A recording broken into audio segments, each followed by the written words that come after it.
Good morning, and welcome to Redeemer Lutheran Church. I'm Pastor Gary Lodeholt.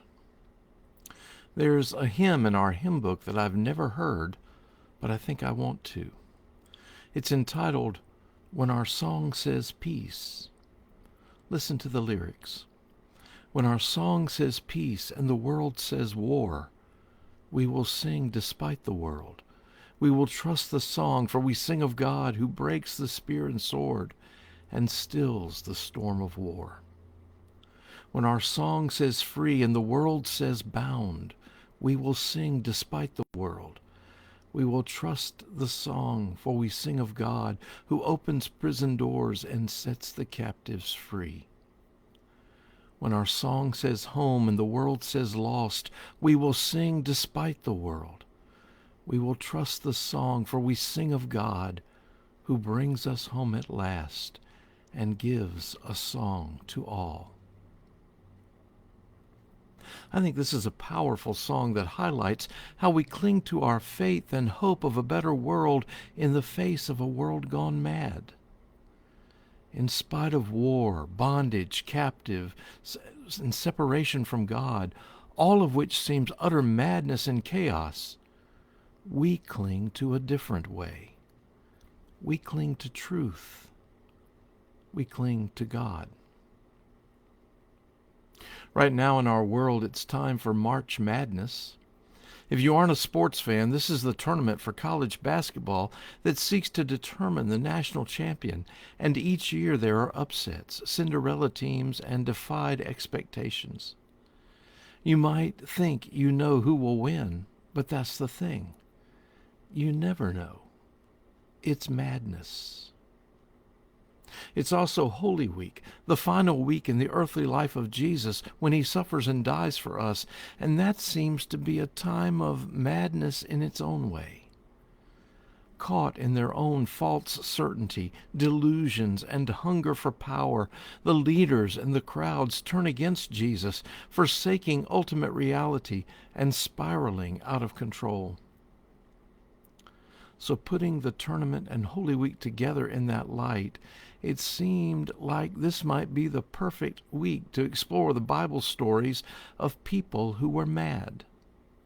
Now, by mad, I don't mean that they were angry. Rather, I'm talking about some form of mental illness. Let's be clear, however, that this is not something to be made fun of, and the Bible doesn't shrink from the reality that people suffer from mental illness from time to time. In fact, often the Bible describes efforts by others to have care and compassion for those who are mentally ill, and in several instances Jesus restores them to wholeness. In the same way, we are called to live in compassion and understanding for those with mental illness, and also to realize that more than that, we might not be in our right minds more than we realize.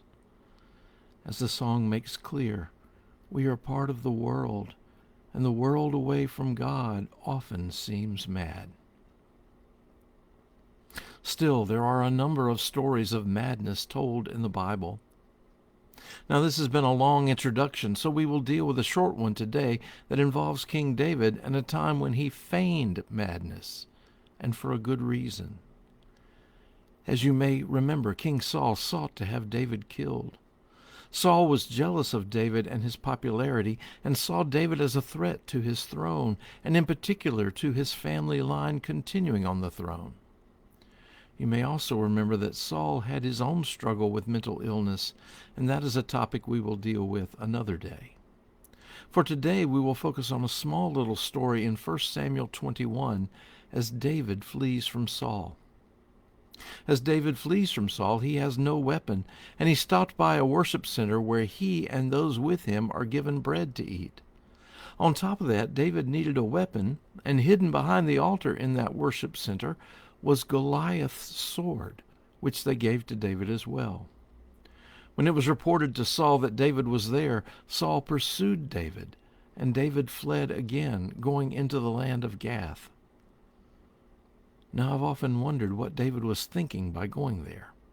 Yes, he'd be safe from Saul, but Gath is the heart of Philistine country, And what's more, Gath was the hometown of Goliath, whom the boyhood David had killed with his sling.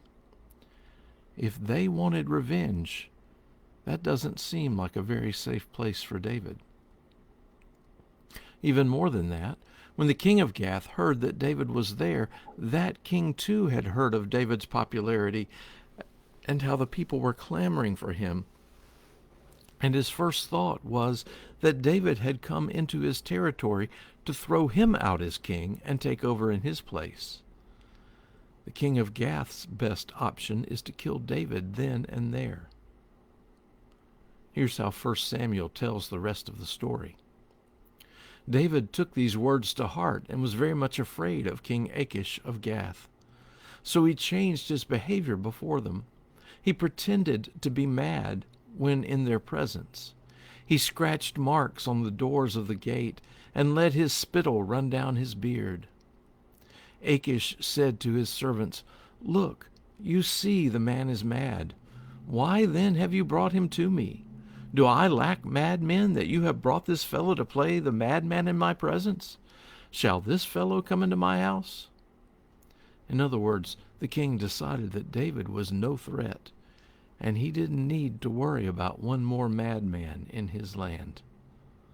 So by feigning madness, David was left in safety for a time. All too often, our world isn't feigning madness. Amidst the war, bondage, captives, separation from God, and so much more, may we sing of God. Thanks for watching, and remember to let this day belong to God.